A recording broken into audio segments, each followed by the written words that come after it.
দীর্ঘ ১১ মাস কারাভোগের পর অবশেষে জামিনে মুক্তি পেয়েছেন ছোট পর্দার অভিনেতা সিদ্দিকুর রহমান। গত বছরের এপ্রিলে বেইলি রোড থেকে গ্রেপ্তার হওয়া এই অভিনেতাকে বিভিন্ন মামলায় অভিযুক্ত করা হয়েছিল। বর্তমানে ধর্মীয় জীবনযাপনে মনোযোগী সিদ্দিক তার এই দীর্ঘ কারাজীবনের অভিজ্ঞতা গণমাধ্যমে তুলে ধরেছেন।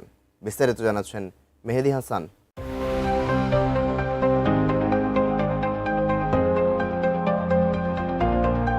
দীর্ঘ ১০ মাস ২২ দিনের অন্ধকার কারাজীবন শেষে অবশেষে আলোর দেখা পেয়েছেন অভিনেতা সিদ্দিকুর রহমান। তবে এই ফেরা যেন কেবল কারামুক্তি নয়, বরং ধীরে ধীরে এক নতুন জীবনের সূচনা হিসেবেই সামনে এসেছে।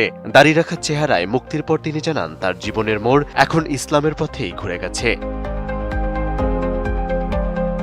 এই প্রেক্ষাপটে জানা যায় প্রায় ১১ মাস কারাভোগের পর গত ১৮ মার্চ তিনি জামিনে মুক্তি পান। এর আগে ২০২৫ সালের ২৯ এপ্রিল রাজধানীর বেইলি রোড এলাকা থেকে তাকে গ্রেপ্তার করা হয় এবং পরবর্তীতে বিভিন্ন মামলায় তাকে আসামি করা হয়, যার মধ্য দিয়েই তার এই দীর্ঘ কারাজীবনে শুরু হয়। আমি বুঝি নির্মাণের শিল্প, সালাম স্টিল বোঝে ডিউরেবিলিটি। সালাম স্টিল, মোস্ট ডিউরেবল স্টিল।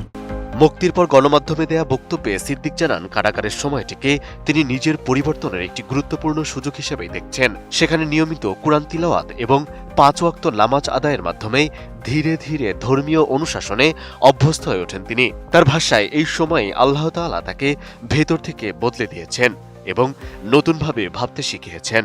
গেছি একটা জায়গায়, আল্লাহ ওই টাইমটাকে প্রপার ভাবে ইউজ করছে আর কি, আল্লাহ করাইছে। এইটা আসলে তো যখন আমি ওখানে গেলাম, আমি তো ১০ মাস ২২ দিন ওখানে ছিলাম। তো হঠাৎ করে মনে হলো যে আমি তো আসলে শিল্পী মানুষ, দিন শেষে আমাকে এই টাইমটা কিভাবে আমি প্রপার ইউটিলাইজ করতে পারি। তখন হঠাৎ করে মনে হলো যে আমি আসলে দিনের কাজে তো তেমনটা লিপ্ত ছিলাম না। তারপরে কোরআন ধরলাম, ওখানে গিয়ে কোরআনটা ধরে ওখানে আমি ৫ ওয়াক্ত নামাজ পড়লাম। একই সঙ্গে তিনি আরো বলেন, বন্দিদশায় থাকলেও তার সৃজনশীল কাজ থেমে থাকেনি, বরং সেই সময়টাকেই কাজে লাগিয়ে কারাগারে অবস্থানকালে তিনি ১৫টি নাটক এবং ৩টি চলচ্চিত্রের পাণ্ডুলিপি লিখেছেন। তো ওখানে আমি ১৫টা নাটক বানাইছি, মানে নাটক লিখছি আর কি। ৩টা সিনেমা লিখে ফেলছি, আল্লাহ পাক বাঁচা রাখলে একটা বই লিখছি আমার উপরে। এদিকে কারাগারের দেয়ালে একটি লেখা তার চিন্তায় আমূল পরিবর্তন নিয়ে আসে। সেখানে লেখা ছিল, রাখিব নিরাপদ, দেখাবো আলোর পথ। এই নীতিবাক্যটি তার জীবনে গভীরভাবে প্রভাব ফেলেছে। সেই সঙ্গে কারামুক্তির পর তার বাহ্যিক অবয়বেও পরিবর্তন এসেছে। এখন তিনি টুপি ও দাড়িতে নিজেকে ভিন্নভাবে উপস্থাপন করছেন।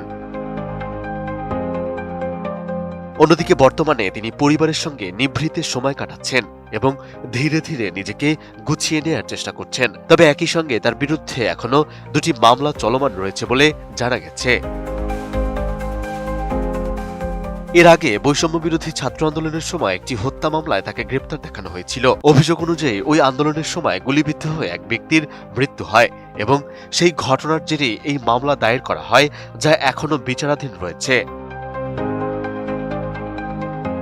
সব মিলিয়ে কারাগার থেকে ফিরে অভিনেতা সিদ্দিকুর রহমানের জীবনধারা ও দৃষ্টিভঙ্গিতে যে পরিবর্তন এসেছে তা এখন আলোচনার কেন্দ্রবিন্দুতে উঠে এসেছে। Mehedi Hasan, ATN news.